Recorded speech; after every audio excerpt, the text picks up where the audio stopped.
Hello and welcome to Transverse. My name is Bryson. I'm your Thursday host. Um, and this week's topic is responding to questions. So, if you're trans, you're probably going to get asked a lot of questions throughout your life, which sucks. Questions like, have you had surgery? What surgeries have you had? What do your genitals look like? What does your body look like? What did your name used to be? Can I take pictures of you before you transitioned? When did you know you were trans? How did you know you were trans? What bathroom do you use? How do you have sex? Who do you have sex with? The list goes on. Um, so, responding to questions. How do you respond to stuff like that? I mean, it's difficult, right? Um, for me, I have one of two approaches. Sometimes I'm just totally over it and I just say, look, you just can't ask that, and I'm quite firm and I just say, look, no, basically. Um, and then other times I'll say something like this. So just pretend that you're someone who's asked me a question. I'll say, look, in general, that's not an okay question to ask, but right now I'm going to answer it for you, but I want you to know that, like, in general, you just can't ask something like that. Um, and the reason I do that is because I think that if I'm in the headspace, if I'm in the right mood, and I can answer the question in a way that makes the person understand um,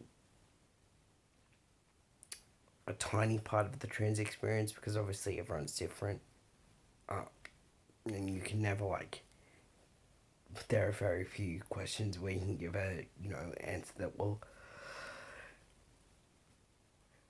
excuse me apply to everybody. Um, but if I'm in the right headspace and I can give someone just a small insight, but also make them understand that perhaps the next trans person they come across it's not okay to ask, then I'll do that. But there have also been many times where I'm basically just like no, you know, and it's perfectly legitimate to feel that way. I think as minorities, we often feel ourselves that we're obligated to like educate other people. And obviously, it's great if you're in the headspace, if you feel like you can do that, but it's not your job throughout your whole life to be like justifying your existence and answering questions about it. Um, Google's the thing. There are documentaries. Like, if they really want to know, just say, look, watch this documentary, or read this book, or listen to this podcast. Um, I think sometimes humor can help. So, one time I was in this situation where someone asked me if I had a dick, and I just looked at them and I said, "Do you?" This guy was like, "Why would you ask me that question?" And I was like, "Why would you ask me that question?" And everyone else around the table was like, "Yeah, why would you ask him that question to this guy?" This guy was like, "Oh yeah," like realized it was a bit of a stupid thing to ask. Um, but you got to be careful with that because you got to be able to read the situation um, to decide whether or not like using humor is appropriate. Obviously, um,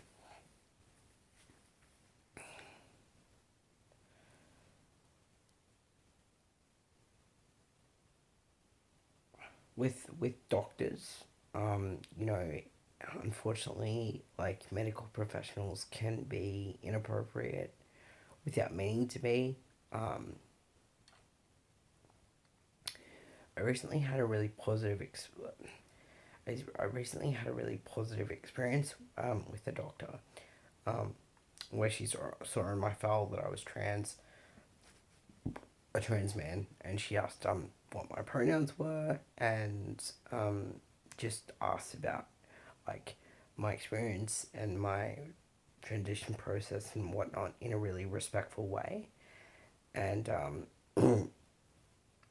I actually ended up saying to her, "Look, thank you for asking these questions in such a respectful way." Um, and she really appreciated that feedback. So I think as important, it's just as important to affirm when someone like says something respectful or approaches something in a respectful way, as it is to perhaps point out to someone when when they could be more respectful, because you know it's good to let people know when they're doing something right, basically. Um, with kids, you'll get questions from kids in your family and stuff. I have two younger sisters, and one of them was 3 when I started transitioning, so she remembers that I was her sister, and so sometimes she'll bring it up, and she's said a couple of things, um, and asked me one time. She asked me if I had a penis, and I just said yes, because at that point I wasn't ready, and I didn't think it was appropriate to give her any more information than that. She's very young. In the future, she will undoubtedly ask me more questions. Um, and I'm going to have to do some research about how I want to respond to that. Um, One time, my little cousin just looked at me and she said, "Bryson, do you like being a boy?" And I said, "Yes, I do." "Do you like being a girl?" And she said, "Yes, I do." And I was like, "Well, good. That's good, isn't it? We both like being who we are." And that was it. Kids are often, as much as obviously you want to protect them and give them age appropriate um, answers, it's also, they're often very open about what they want to know, and you don't, it's easier to answer those questions and to feel okay about answering those questions because, like, curiosity is natural for kids, and you don't have that like response of like, "Oh, you should know better," because they're kids, they're still learning.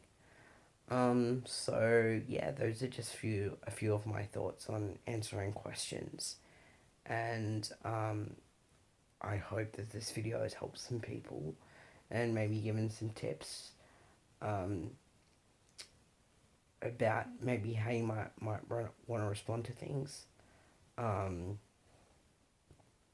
yeah. So thanks for watching, and hope you have a safe week until I talk to you next. All right, bye.